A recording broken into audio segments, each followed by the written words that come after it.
The president's bombshell interview with the British tabloid The Sun is the equivalent of this diplomatic explosion. The president going after the British Prime Minister Theresa May ahead of his big meeting with her, which is happening at this moment behind closed doors.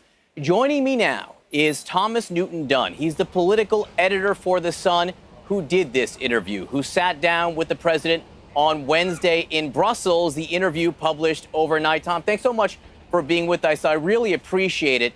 Did you know what you had? Did you walk out of that interview saying, I've got something that is really just going to blow up the president's visit to England?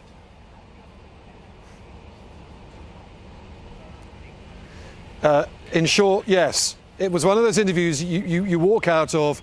You desperately try to hide the massive grin that is trying to burst its way onto your face as a horrible journalist long enough in time to get out and away from the US Embassy in Brussels where we were before you can then enjoy the moment. It was quite an extraordinary 28 minutes. We had a 10-minute slot with the president. We were about to be ushered out by Sarah Huckabee Sanders, who said our time was up, and then the president said, no, these guys are going to stay for longer. And we kept on going. We kept on asking him questions.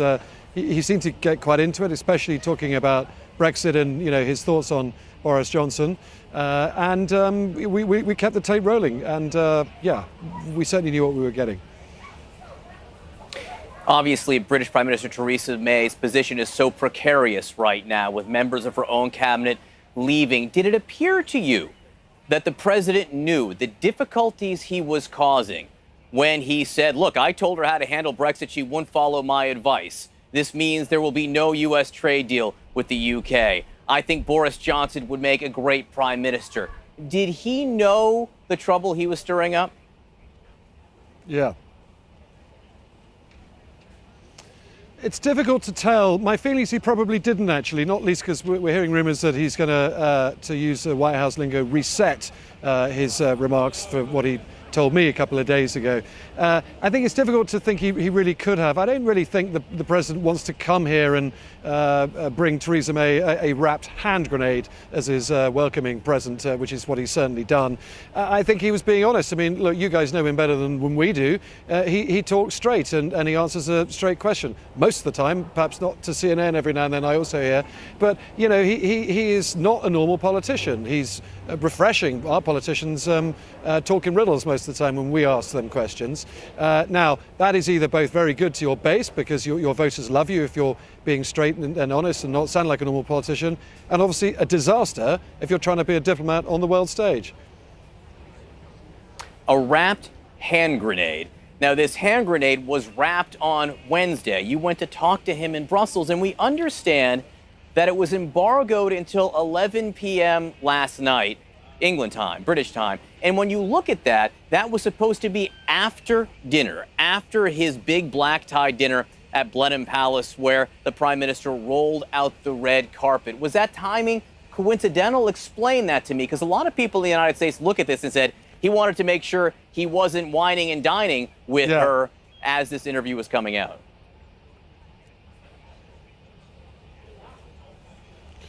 To be honest, the embargo was our choosing. We carried out the interview in Brussels on Wednesday morning. We said goodbye to the White House press team. We said thank you very much to Sarah and Bill Shine there, and we were very grateful. They didn't ask us when we were using it. I didn't think they thought to. We could have dropped it at any stage from Wednesday lunchtime onwards, I suppose. But obviously, we had a certain football match to be watched here in the UK, or at the World Cup rather. We were in the semi-finals and we got knocked out, which is a point of intense national embarrassment. So we wanted that to pass, and we wanted to wait till the president arrived so it would have the most relevance. So no, we chose to run it when we did. We told 10 Downing Street what we had about 6 p.m. yesterday evening, as Marine One was in the air from Washington, from London rather, to Blenheim Palace. So I think Theresa May would have known what was coming her way from the president as he was touching down there for the dinner. You said goodbye to Sarah Huckabee Sanders, the White House press secretary, and Bill Shine, who is a now deputy chief of staff for communications. Bill Shine, everyone knows in the United States, used to work at Fox News, which is owned by Rupert Murdoch, which also owns The Sun, the British tabloid, where you are the political editor. Was he involved in any way with securing this interview?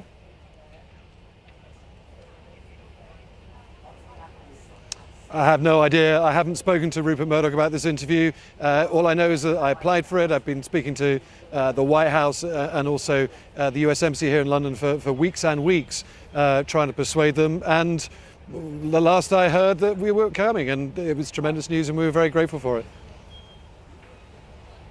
The timing of it, what impact or brushback did you hear as it was coming out overnight? I was in my hotel room. We had wrapped up coverage here. You know, the president was very careful in his public statements about Brexit yesterday. He said out loud, it's up for the people of England to decide. It's not for me to say. So I think it was a surprise to see these words. People close to the White House were saying they were getting text messages. People covering the White House were saying this wasn't exactly perhaps how Sarah Sanders may have described it to the prime minister's office.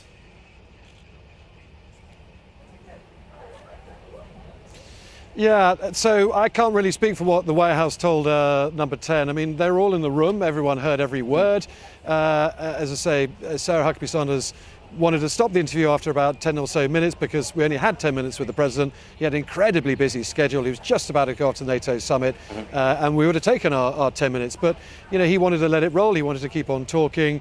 You know, they heard every word. It surprises me, I suppose, if they thought that was going to be not difficult. Right. I mean, it's not an unpleasant piece in many respects. You know, he talks about his love for Britain, his love for the Queen. He said nothing negative about Theresa May herself as a person. He said he respected her. But, you know, quite frankly, if you are going to talk about Brexit, which is the Prime Minister's #1 policy, remember, if Theresa May gets Brexit wrong here, then she's out of a job, and she's out of a job very quickly indeed. So if you start walking into that sort of territory, I really think that, you know, anyone who's done politics 101 is going to know that's going to cause trouble, especially when you're arriving and taking up someone's hospitality the next day. We're a bit obsessed with manners over on this side of the pond, as well, you know, and it's seen as a tad discourteous to drop that wrapped hand grenade to your guests when your guest has gone out of their way to facilitate such a great show for you. You know, the Blenheim Palace dinner last night, the SAS were rolled out this morning to impress the president. Now that doesn't happen for many people. So there's a lot of British politicians here today who are very angry with the president, and they're accusing him of showing bad manners. You say it seems a tad discourteous. That seems a bit like British understatement this morning. Thomas, let me ask you, because you write that it seemed to you as you were there interviewing the president with Sarah Sanders walking around there, you said it seemed to you like being in the court of a medieval emperor. What do you mean?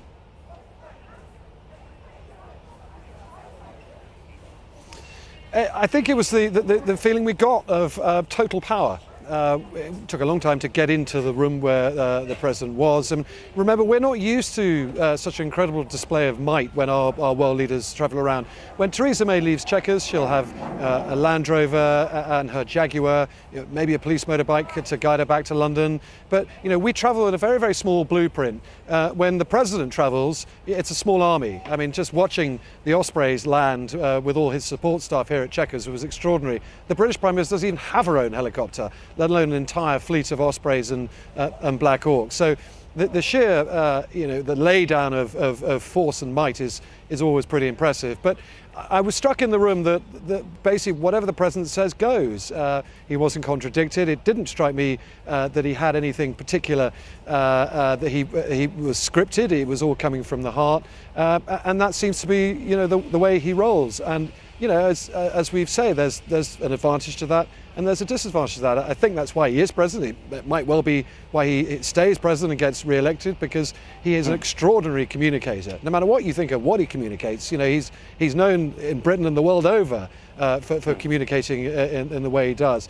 And if you start scripting stuff and he starts being very careful with his words and appears like any other politician, then you know, maybe he won't get elected. Thomas, you suggested the interview was supposed to be 10 minutes. It did go 28. Did Sarah Sanders try to stop it? Did he actually push her away? No, it wasn't quite as aggressive as that. She simply was doing her job to say, look, you've had your 10-minute slot. We were told we only had 10 minutes beforehand, and we were very grateful for 10 minutes.